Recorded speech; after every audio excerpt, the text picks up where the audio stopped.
Hi, very good morning to you. It's Jim from maverickstar Observatory. In this video I've got something really important to demonstrate to you guys. It's all about what the observatory has been doing for the last 4 years.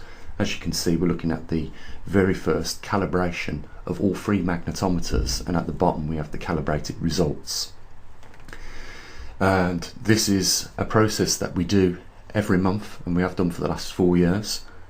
And it is what has allowed us to track the magnetic North Pole very, very accurately. And obviously we gain, as you can see, over 250,000 or around about 250,000 readings off each of the components that make up the TriMag system. And we do that on a resolution of every 3 seconds. So that's how accurately we track the magnetic North Pole. What we find when we look at the details is something very significant. It allows us to forecast into the future where we're going to be, and if there is anything in that future that is of significance, we will be ahead of the game and understand what that is. Before I go any further, guys, I want to point out something, and it's very noticeable, that on the 17th of every month, it's a very important day for this observatory, because we allow you guys, the general public, the information on the exact position of the magnetic North Pole. And it's become apparent from the views that we get on the 17th that there's a lot of people that are only interested in the position and how fast it's migrating. It's understandable. But what is a little bit disappointing about that is, yes, it's good that we get 3,000 views and more on the 17th, and then, obviously on the rest of the days where we're doing things like every week or so, we do the Earth Alpha at a glance, which covers a lot of other things which are important, because, this is what our politicians are driving. Changes for, I'm talking in particular CO2 and the levels of that, and the propaganda behind it. But more importantly, when we look at what we raised out of the 3,000 views yesterday in terms of support for the observatory, it can be simply rounded up to one thing. It's very little. We had one person support us yesterday with some funding for the observatory, and yet we are the only observatory monitoring the magnetic pole migration at the resolution that we do, and also allowing the public to have a look at the archives as it's progressed, at least over the last 4 years.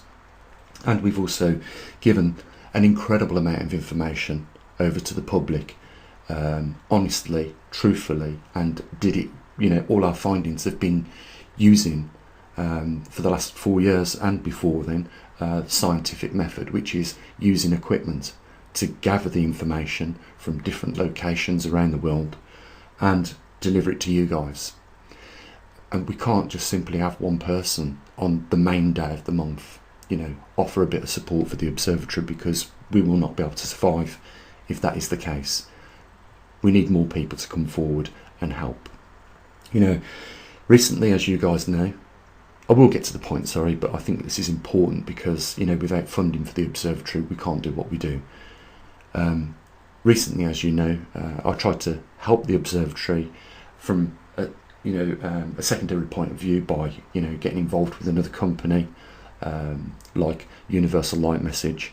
I produced some technology for them to use, and a lot of work went into that. Hundreds of hours went into building that, so that this device could meet their requirements. It had to be mobile, self-powering, rechargeable, had to be something that could be fit for purpose, so it had to do the job. And like I say, a lot of technology went into actually incorporating your video messages into the laser beam, and then being able to shoot it off into the deep space.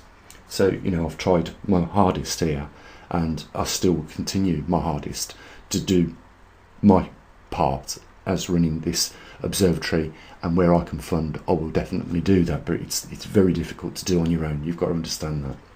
So it's important that we try and improve the situation with regards to funding. I have to be honest with you guys, it's not very good at the moment, and it has suffered over the last 12 months. And I know that people's salaries has likewise done that, but we're at critical levels right now at the observatory and things need to improve.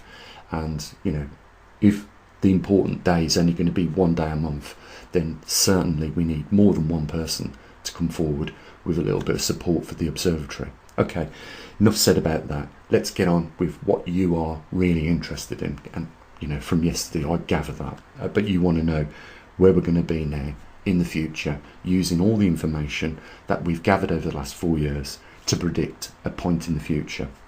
So we've covered around about, in the last 4 years, the magnetic North Pole we've seen migrate around about 233 miles, which is, in terms of degrees, around about 3.5 degrees. And we're looking at the last month's results there. You can see the date is the 17th of the 5th 2021 to the 17th of the 6th 2022. So last month was our 4-year anniversary running the TriMag system successfully, and therefore allowing us to pinpoint with accuracy the position of the magnetic North Pole. So I'm going to go over to Google Earth now so I can give you the information you need to know about. So what a lot of people have been asking is, how long do we have before we reach the 40-degree mark? I think it's important to understand what that mark represents. The mark of 40 degrees on this map represents a complete 40-degree movement from when it first started to migrate in Canada to this point.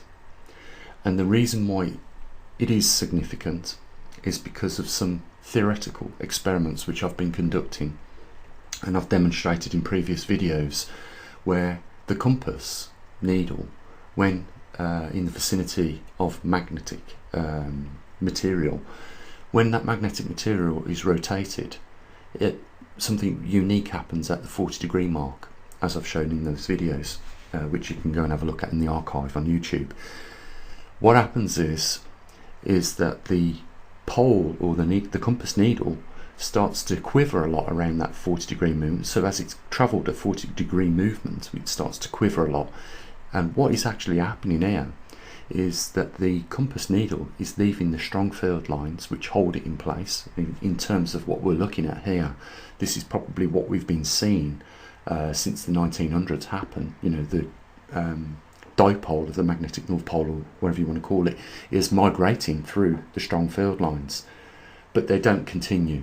There is a line at which the strong field lines are separated from the weak field lines, and that is usually after 40 degrees movement, and that is why the mark of 40 degrees has been placed on this map.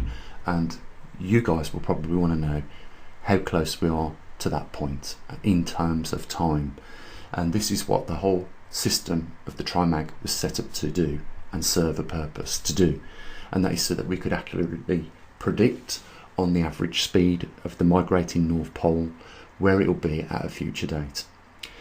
That average speed over the recent measurements of the 4 years works out to be around about 4.8 miles per month, and as you can see, we are 100 miles away from yesterday's pinpointing of the magnetic North Pole to the 40-degree mark.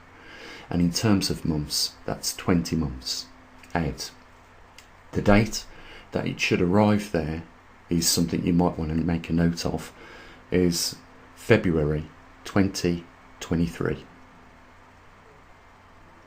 based on the current speed that the pole is migrating at the moment. We know that over the last 3 months we have seen the pole slightly accelerate, almost around about 20%, and this can be by no accident, because we are getting closer now to that 40-degree mark, and my theory could hold some ground as a result of just what we've witnessed in the last 3 months. So we will continue to monitor this, because I suspect that we will start to see in the coming months more sporadic and unusual behaviour. So we are now moving into a position where, we're going to get some very exciting results, I believe. And I believe that, those 3,000 people that came yesterday are interested in this happening. And you know, we have less than 2 years now, 20 months left. February 2023 is when it should arrive at that mark, and I believe that before it gets there, we're going to start seeing some unusual behaviour. And you know, it's very important. It could be that we are just witnessing an excursion and not a completed reversal. But what I will say is that during excursions, from what I've gathered from, you know, experts out there in the field, they have seen these excursions or these poles reverse very quickly within a matter of weeks.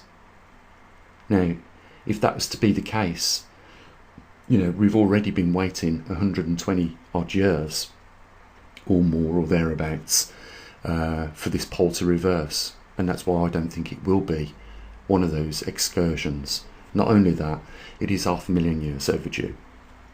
So for that reason, I think something else is happening in the core of our planet, and it can be very frightening when you understand the fact that our neighbouring planet lost its magnetosphere and possibly the water on its planet as a result of that.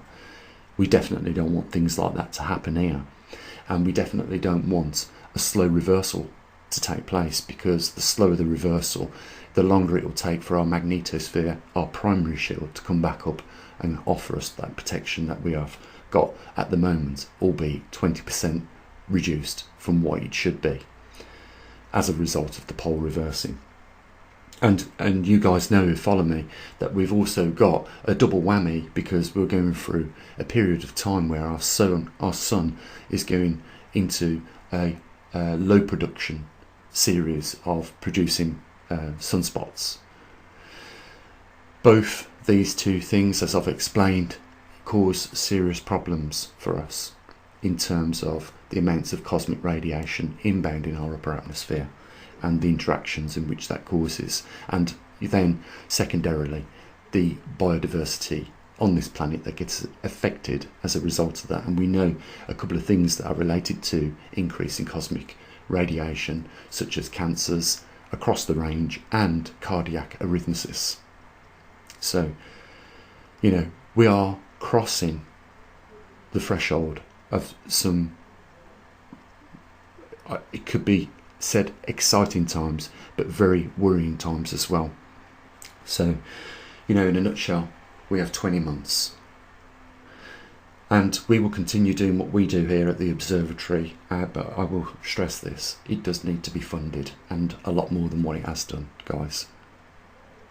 You know, I hope you take on board, you know, what we've brought to you in this video. And you know, the only other thing to say is, look, there's a link down there in the description where you can help support what we do here. There's also a link on the website where, you know, 10,000 people every week walk by.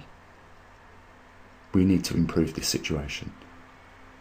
And with that, guys, have an amazing day. Take care of your loved ones, and as always, bye for now.